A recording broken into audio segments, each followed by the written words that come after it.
Robert Downey Jr. has officially been cast as Doctor Doom in the upcoming phase of the Marvel Cinematic Universe. Many people are not happy, but me, on the other hand, I'm ecstatic. So SDCC took place this past week, and of course Marvel showed up to Hall H and displayed all of their upcoming projects. In a blaze of glory, I might add, which was desperately needed considering the last few movies have been utter garbage. Deadpool and Spider-Man aside, of course, both excellent films. Thor: Love and Thunder, though, was almost enough to drive me away from the MCU completely. I had to take some time after that. It was not a good time. But despite that, I just can't stop coming back.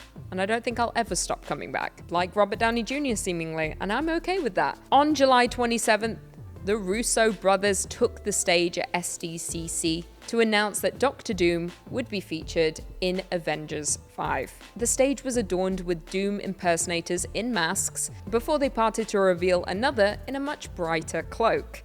Obviously, the actor who was set to play Doom. We were informed there is only one person who could play Victor Von Doom before the mask was stripped away, and there he was, RDJ, who soaked in the applause and screams of the crowd. Honestly, the video gave me chills, and I am utterly pumped about this announcement. Now, despite the excitement of the reveal, people had many questions, such as why? Which is fair enough. Why bring back a beloved actor who already served his purpose in the franchise and went out in a very important, and I should say emotional way? We already bid that actor a farewell. Well, of course, we know this is all to do with the Johnathan Majors incident, with the actor who was currently playing Kang, Majors, being found guilty of assault and harassment, forcing Marvel to have to scrap the entire Kang storyline and attempt to find a new direction instead of just recasting. I think many people would have preferred for the role to just be recast so Marvel could continue on with the Kang storyline, thus building towards the Kang dynasty, which had been carefully intertwined, especially in Loki as well as Ant-Man. The setup was already there, but we're just going to ignore that now. On top of that, it would have perhaps been a lot cheaper for Marvel to just recast, considering Robert Downey Jr. re-entering the MCU is going to cost the studio $80 million. Yes, that is how much they are going to pay him to come back, which is utterly insane. But it is understandable why they would rather splurge on bringing back a fan favorite with the failures of the movies in the last few years. It is simply an attempt to win the audience back. And of course, there is no better actor to bring back than RDJ.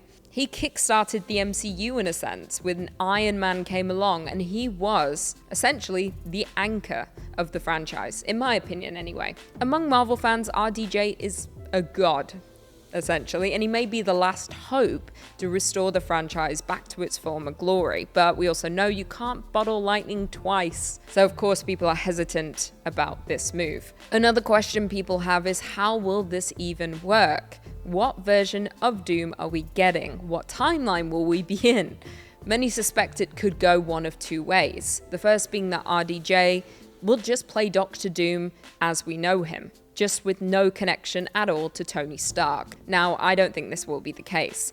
The other option is he will play a variant of Stark who was turned mad and evil with power and become Doctor Doom. I am wildly hoping for the latter. I think that's the way they're going to play it out. It would also make a lot more sense for the purpose of the story. The Tony Stark we know and love was of course from Earth 616, so it goes without saying that this variant would be from a different timeline in the multiverse, and perhaps like Deadpool and Wolverine, the Avengers are forced to save their universe after the death of Tony Stark. Perhaps again, like Deadpool and Wolverine, they will be forced to travel through the multiverse in search of a variant of Tony Stark to help them save 616.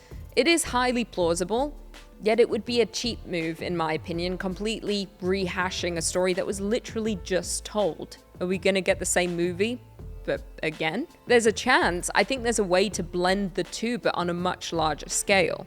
And perhaps we'll even get the Avengers joining forces with the likes of the X-Men and the Fantastic Four in order to save this Earth, which, if you watch Deadpool and Wolverine, they hinted to in a big way. More than a hint, they pretty much showcased that that's what was going to be happening. With Marvel, there are truly so many different possibilities, and a lot of the time, even when we try to guess what we think might be coming, we are often wrong. They're very good at deceiving us. As I said, I for one am so excited for this movie, and with the Russo brothers at the helm of Avengers Doomsday, I feel more at ease. It's in good hands. It will also be needed once we have to suffer through Captain America: Brave New World, which looks like utter garbage. I'm sorry. If you're looking forward to that, that's absolutely fine. I am not. If you saw the trailer, I don't know how you could possibly be excited for that movie. But I will say though, the rest of the Marvel schedule looks stacked, and I'm pumped. With Thunderbolts, the Fantastic Four, Blade, Doomsday, and Secret Wars, we're in for a treat next year. Nothing will ever match the first 10 years of the MCU. It just won't. And we may never get an experience like seeing Avengers Endgame for the first time again. But I do have faith that this next period could come close to that magic. Let me know though what you think about RDJ rejoining the MCU. Is it a waste of money? Should they have just recast the role of Kang? What direction do you think the Doomsday movie is going to take? There's lots of different options. Also, let me know what movie you're most looking forward to in the next phase of Marvel. I'm personally pumped for Thunderbolts, mostly because I love Florence Pugh as Yelena, and that character is truly unhinged in the best way possible. Absolutely loved her in Hawkeye, the show, and I can't wait to see maybe, I don't know if we got confirmation about Hailee Steinfeld, but I would love to see Florence Pugh and Hailee Steinfeld back together on the screen because they had great chemistry. But leave me a comment below. I'll be reading your comments, and I'll see you in the next video.